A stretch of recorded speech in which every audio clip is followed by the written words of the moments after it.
Hello and welcome, and in today's video I'm going to share with you the top 10 most difficult Ark tames, so let's get into it. In at number 10 we have the Desmodus, and this is just one of those creatures which, albeit isn't going to be the most difficult tame out there, getting those blood bags for that first Desmodus is definitely going to be a challenge, and also just surviving the whole thing and getting to the area where they spawn is quite a challenge as well, especially when there's so many of them all in one place and you just want to tame one of them and you don't want loads and loads of these things after you. And obviously the getting of the blood bags will be a pain, as it will take ages to extract a blood bag like every 5 seconds from your body. But it is definitely well worth the tame. The Desmodus is one of the most useful tames out there, especially for its sanguine elixir, as it is an absolute taming cheat. Next up we have the Bloodstalker, and this has the exact same taming method as the Desmodus, but why is it more difficult? Well, blood bags are not easy to get on Gen 1 in any circumstance at all, as yes, once you tamed your first Desmodus you have yourself a blood bag farm, whereas that simply isn't possible on Gen 1, and you just have to keep doing that same method and getting hundreds and hundreds of blood bags to actually get yourself a really high level Bloodstalker.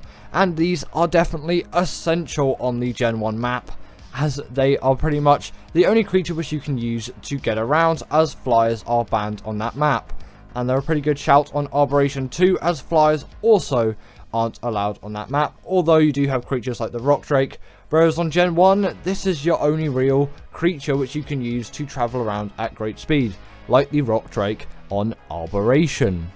Now next up we have the Giga, and I was going to put the Amarosaurus in this spot, but I decided to just discount it on the list, as actually that tame isn't too bad and it can be somewhat friendly compared to the Giga tame, especially considering how little resource you need for that tame, and albeit sometimes it can be buggy, I would say the Giga tame is still just a little bit harder because of the amount of resource you need for this thing. And yes, you can trap this thing pretty easily and then you just have to stand there and shoot it, and it's not going to be the hardest tame in the world, but obviously it is still going to be a very difficult one, and considering its size and absolute mass as a creature, you kind of expect that. But hundreds and hundreds of trank darts does definitely take a while to get, and it is pretty difficult to get, as crafting all of those narcotics and then all of those arrows is just going to take a lot of time. And if you're breeding this creature on official, then have fun with raising a creature like this for 2 whole weeks. This is why I am never an Ark official player. Now next up we have the Gollum, and this creature is essentially tamed by shooting cannons into this thing's face, or you can use rocket launchers, but it is a lot harder to do it with that method, albeit cannons' mobilities are absolutely terrible, whereas the rocket launcher you can aim pretty easily.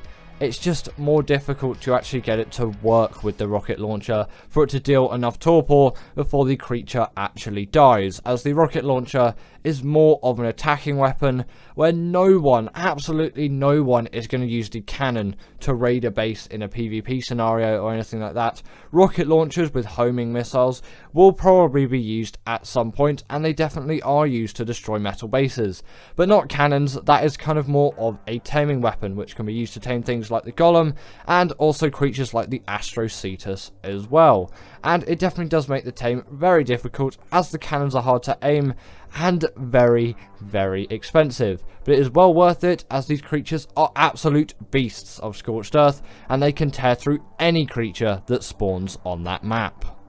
Now we have the Basilisk, and this is the first Arboration creature on the list, and actually the next 2 creatures after this are Arboration creatures again. Arboration creatures are actually significantly harder to tame than one may think. And in terms of the Basilisk taming method, it seems very simple on paper. Just get some Rock Drake eggs, that's your only real option on Arboration, but you can use Wyvern eggs. and you can use Magmasaur eggs if you want, and then drop them in front of it without aggroing it, and then it will eat them, and then you have yourself a tamed Basilisk. But aggroing it is very easy, and obtaining those eggs, especially Rock Drake eggs on Arboration, is very, very difficult if you don't have a Rock Drake already. And even if you do have a Rock Drake, it still is a challenge to go all the way down into the red zone and get those eggs and bring them back up. The Basilisk is definitely a hard tame, but a very fun one which you should do at some point, as long as it doesn't bug out, but you know, it's Ark. Now we have the Rock Drake, and you may be telling yourself, well, isn't the Basilisk a harder tame as you have to get the eggs and also not de-aggro it? Well, this kind of becomes a more expensive tame, basically just requiring air conditioners to raise it once stolen, but obtaining that egg and also getting it out without a Rock Drake is very difficult, and you can tame the Basilisk if you already have a Rock Drake, and it will make that tame much easier. But if you don't, then the Basilisk tame may be considered a little bit harder, as there are some extra steps, but you do have to raise this creature as well on top of hatching it, so it is a very, very timely process, which is why I'm putting it higher on this list than the Basilisk. But once tamed, this is a creature which is essential on Arboration, and if you are playing Arboration, then you definitely want to tame these things, as this is pretty much your only real way of traveling around the map like you would with a flyer, and it is such great achievement once you obtain one of these things, and it is so worth getting one of these things, and you definitely really should try and get yourself a Rock Drake as soon as you can. Albeit they are very difficult tames, it is definitely attainable to an Ark player with any moderate level of experience. And the Reaper had to be on this list. This creature is one of those tames with an immense amount of steps. Again, somewhat seeming simple on paper, requiring you to get this thing down below 1,000 health, get impregnated by it, and then just raise the Reaper baby. But there are so many little things which you'll need to do in between that. Firstly, finding a Reaper, then building a trap to actually damage down that Reaper, then going up to it and getting impregnated by it, which can lead to you dying if for some reason it doesn't want to do the impregnation thing. You can tell its health is low enough when it has a red glow. Then after that, you need to get loads and loads of XP to get this Reaper to be as strong as possible. Then after it's raised, it's going to kill you so many times, and Reaper pheromone glands are going to be used to kind of put yourself in the position that the Reaper mother would be in. But once tamed, it is well worth it, as these are the beasts of Arboration. They deal so much damage, and no creature can really stand against the Reaper. They're even stronger than the Giga, really, in my opinion, in terms of force, and they're a lot smaller in terms of their size as well, and they have a hell of a lot more mobility over something like the Giga.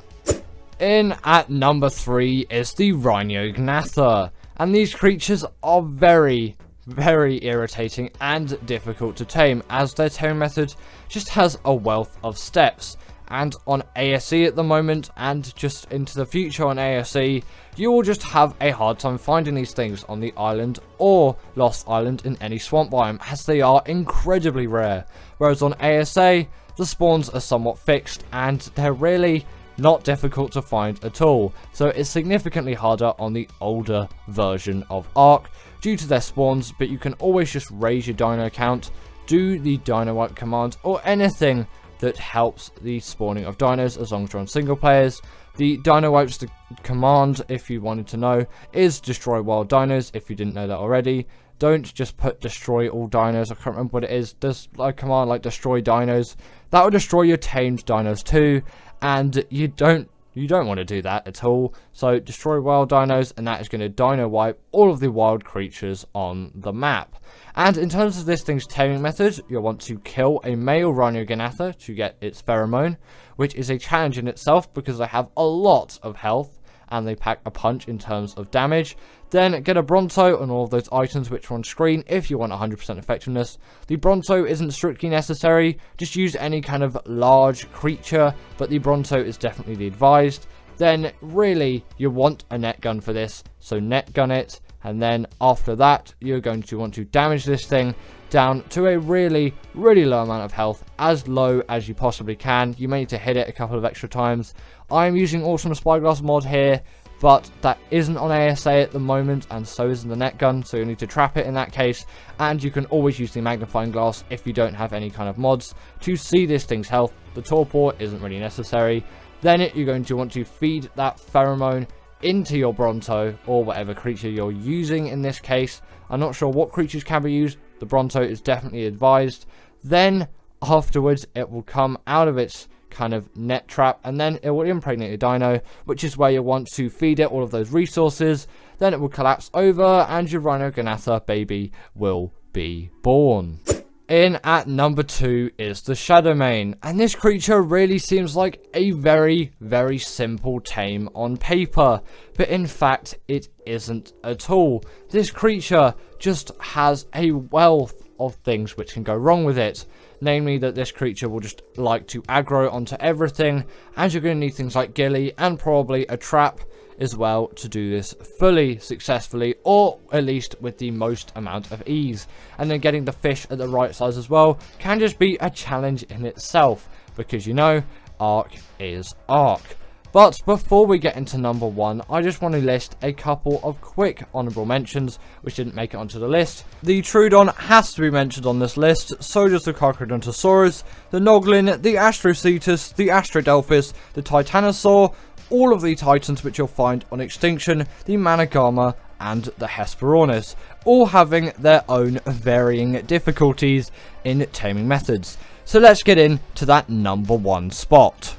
And in at number 1 is the Amarosaurus, and this creature is by far the bane of so many people's lives, requiring Raj Clark 24 hours to actually tame this thing, which is insane for a creature, which is unprecedented for every other Ark tame. No creature has a taming method like this one, and if you do this taming method, in fact, you will probably not be sane by the end of it, allowing it to run around and fight with you until it is tamed. This is the absolute bane of any Ark player's existence. But we can't forget the Fenrir too. This thing is just too difficult. So thank you to my wonderful patrons Ekaterina Puchkova, Karina Thorne, Dominic Masijewski, and Ethan Tapia, who have all supported me through Patreon or through YouTube memberships. If you want to join this list, then go join Patreon or YouTube members, but thanks to all of these guys.